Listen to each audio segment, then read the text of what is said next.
प्रभु श्री राम है, आपने उनके लिए गाना बना दिया। जो राम को लाए हैं हम उनको लाएंगे। बताइए आप, यहाँ पर बैठा हुआ कोई व्यक्ति क्या इस हैसियत में है कि वो राम को ला सकता है? नहीं, भगवान श्री राम हम सबको लेके आए हैं। भगवान इंसान को लेके आता है, कोई इंसान भगवान को नहीं ला सकता। और आप 1925 की संस्थाएं, 100 साल हो गया, 100 साल पुरानी संस्थाएं, वहां से निकले आप।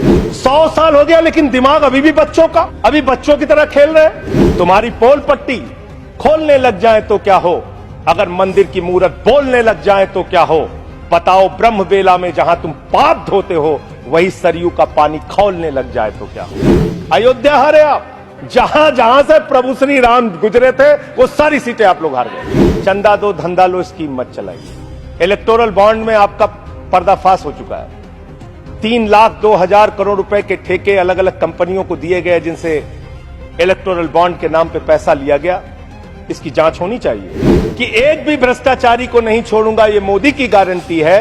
सारे भ्रष्टाचारियों को बीजेपी में शामिल करूंगा, ये प्रधानमंत्री की गारंटी है। ये गारंटी है आपकी। हम आ भी भरते हैं तो हो जाते हैं बदनाम, और वो कत्ल भी करते हैं तो चर्चा नहीं होता। आप लोग सबको गालियां देने लगते हैं। लोकतंत्र में अच्छी चीज नहीं मानो। कभी मुसलमानों को गाली दो, कभी सिखों को गाली दो, कभी ईसाइयों को गाली दो। इस चुनाव में हमने देखा भारत के प्रधानमंत्री बड़े अफसोस के साथ कहना पड़ रहा है, कभी मुगल पे बात करते हैं, कभी मटन पे बात करते हैं, कभी मदरसा पे बात करते हैं, कभी मछली पे बात करते हैं। और हद तो तब हो गई जब देश के प्रधानमंत्री मुजरा जैसे शब्द का इस्तेमाल करते हैं। शर्म आती है, दुनिया के सबसे बड़े लोकतंत्र के प्रधानमंत्री ऐसी भाषा का इस्तेमाल कर रहे हैं। भारत के प्रधानमंत्री महंगाई पे बात नहीं करते महोदया, बेरोजगारी पे बात नहीं करते महोदया, किसानी पे बात नहीं करते।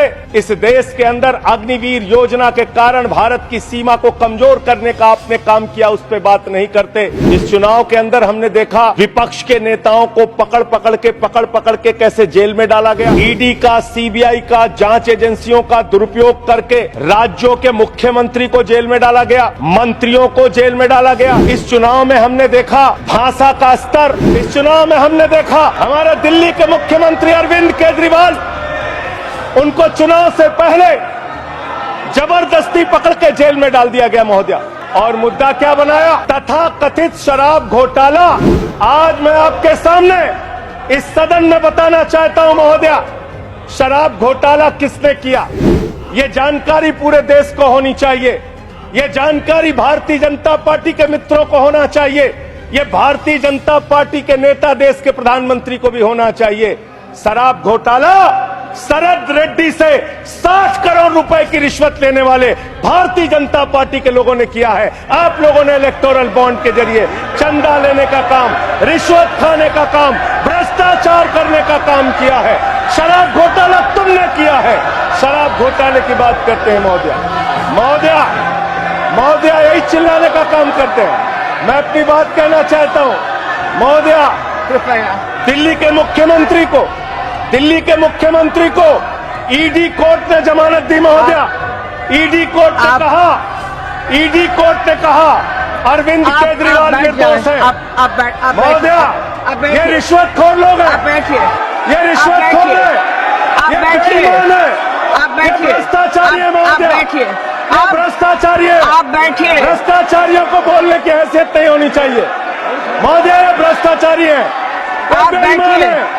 इन्होंने शराब घोटाला किया है, आप बैठिए। की रिश्वत खाई है। आप प्रयास सुनिए। रिश्वतखोर लोग हैं सर महोदया, आप ये बेईमान लोग हैं, ये बेईमान है, ये भ्रष्टाचारी है महोदया, ये रिश्वतखोर है, ये डाकू गब्बर सिंह है, ये डाकू गब्बर सिंह है महोदया, डाकू गब्बर सिंह। आप अभी बैठिए। अरे ठीक है, गलत सही आप नहीं तय करेंगे महोदया,